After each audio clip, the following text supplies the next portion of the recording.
Hi, well, I thought I'd take advantage of some nice weather and actually do this podcast outside. But here at Jargon Free Help, it's not all about just technology alone. Sometimes we look at other things that might actually help as well, such as being green and saving money. So saving the environment will also help you save money, and you can do that. We'll start with computers.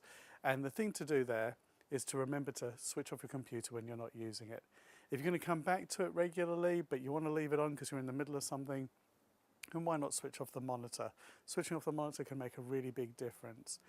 But you should also consider using the power management tools as well that are available in Windows and on the Mac, and get it to switch off the monitor automatically. This can really reduce your electricity bill. I know this because I use all of this stuff.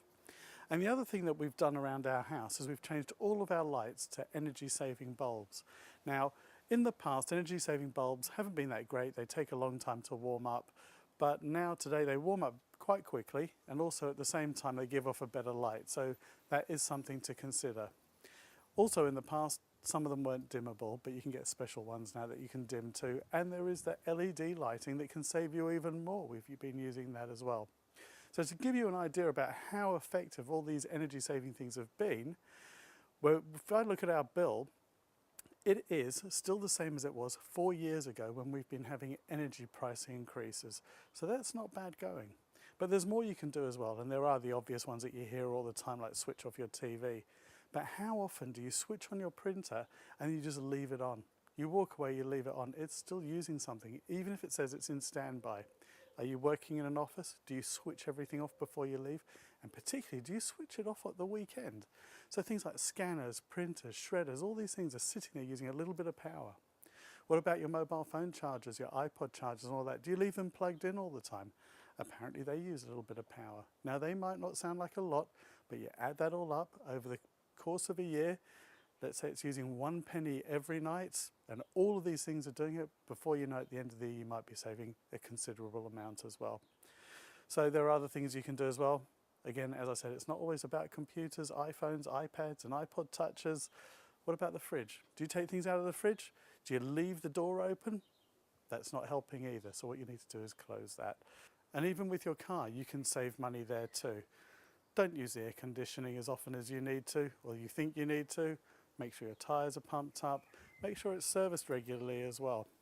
Also, if you are travelling at high speeds and you do have the windows open, you will find that that will cause a lot of drag and also affect it. I sometimes even coast when I'm going down a hill, but I've got to be very careful. Don't forget, when you do actually have the engine in gear, it does act as a little bit of a brake to help control the car as well. So you've got to be a bit careful when you're doing that. But all these things, put them together, and I'm getting at least another 30 miles out of a tank of petrol. So these are all little good tips that you can use to save money, and you can save quite a lot of money. So just try even a few of them out if you can. But whilst I'm here and I'm outside, it brings me on to this week's App of the Week. And this week's App of the Week, well, I'm outside and it's got me thinking about barbecues, and there is one called iBarbecue. There is another one that I think you can only get in America. I've tried getting it here. It's by Weber, who make barbecues on the grill. And they both have recipes and other tips as well for using the barbecue. If you've got iBarbecue and you're in the UK, it will help you find your nearest butcher as well. Butchers are always good, although you could go to the supermarket if you like. But if you want to do a really good barbecue, go to a butcher. So that is this week's App of the Week, and now on to this week's tutorials. This week, once again, I've been adding more Excel tutorials, and just a reminder, there are some really useful ones on there as well, such as recording macros. Macros save you a lot of time. If you need to automate tasks, then using macros is what you need to do. So if you're opening files, importing them, having to make changes and do the same thing over again, including formatting and printing them out, and you've got multiple files, then a macro will remember all of that for you. And what you can do is then you can just press a button and it will play it back and save you a lot of time, and also reduce the risk of making mistakes.